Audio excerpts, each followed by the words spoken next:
Hi and welcome to Tabletop Gaming. My name is Charlie and today we're going to go through the review of Micky and Friends Food Fight. Now this is a game published by the OP or the OP and they have also sponsored the promotion of this video, so thanks for that. Without further ado, let's get on to the review, which is one of my own. It's not often you can call a game fully family friendly and in such a way that it might appeal to the niche side of board gaming, but Micky and Friends Food Fight does it rather nicely. It's a game that benefits significantly from its theme, a mixture of nostalgia for Micky Mouse and the associated professional art style that comes with it that elevates it into a surprisingly fun game. Simply, you select a tray based on your character, where you will hold food. You then roll dice, which will allow you to fling, or place, depending on how adult you're feeling, the relevant food pieces in the quantity and direction confirmed on the dice themselves. You're aiming to have no food left on your plate by passing it to your fellow players in order to win. There's no tactics to be had, it's simply about how the dice roll, but the satisfaction of clearing your plate first can't be ignored. The game is themed around the no-service Micky Mouse short, which descends into a food fight but is actually around Mickey and Donald failing to meet the dress code, by being fully dressed, which neither of them actually are, and arguing amongst themselves in the hope that at least one of them collect enough from the others to get food. Whilst that element doesn't come up, instead the game utilises the artwork of it, a modern yet retro style that's been controversial amongst Disney fans, but is inarguably bright, clean and expressive. The subsequent components are of decent enough quality for a game of its price, holding out on its own without overly standing out.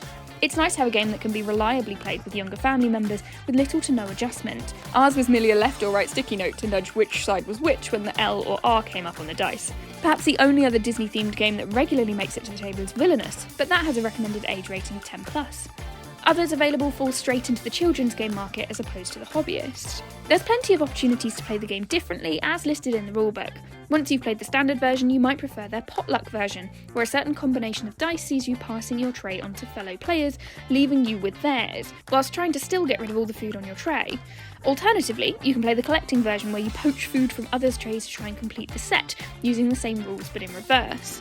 These were an enjoyable change and a welcome opportunity for something a little different once we'd played the standard rules a few times.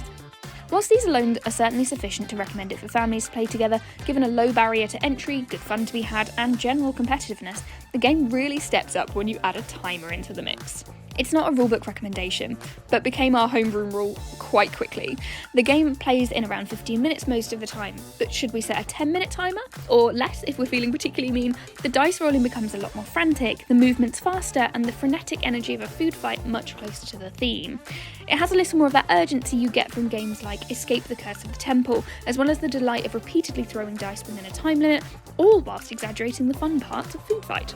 With this, the game came down from the shelf more often than needed for the review, and indeed its short playtime meant that it could be used as a quick palate cleanser between other games, or as a great distraction for disgruntled little ones. Should you play it? Yes! Oh boy, a fun family game of getting everyone involved, and learning their left and right. Now, you should try this if you like Escape the Curse of the Temple, which is sort of frantic dice rolling but without the food for thought. Add into the fact that this is a 10 to 20 minute game or less if you use the timer that I mentioned.